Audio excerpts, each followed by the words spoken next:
Greetings, productive programmer. So excited to have you joining me, but who is this course for?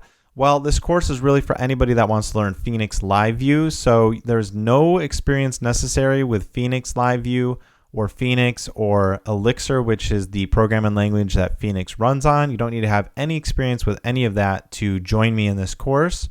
However, I do make the assumption that the majority joining this course will have had at least some programming experience, even if it's just a little bit of dabbling.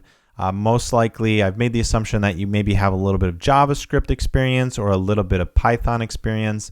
And therefore, during the installation steps where I walk you through how to install the application and so forth, there will be, I'm not going to hold your hand too much. I'll walk you through the steps, but I'll make the assumption that you, as somebody that has dabbled a little bit with coding, you'll kind of be able to find your way through certain steps of this course within a reasonable degree, but you don't need to have any experience. And I do explain all of the code as we go through this course, and I break it all down for you, so you don't need to have any experience. And somebody with no coding experience could technically get along in this course. However, because Phoenix runs on Elixir, which is a functional programming language, this tends not to be the programming language of choice for a first-time programmer.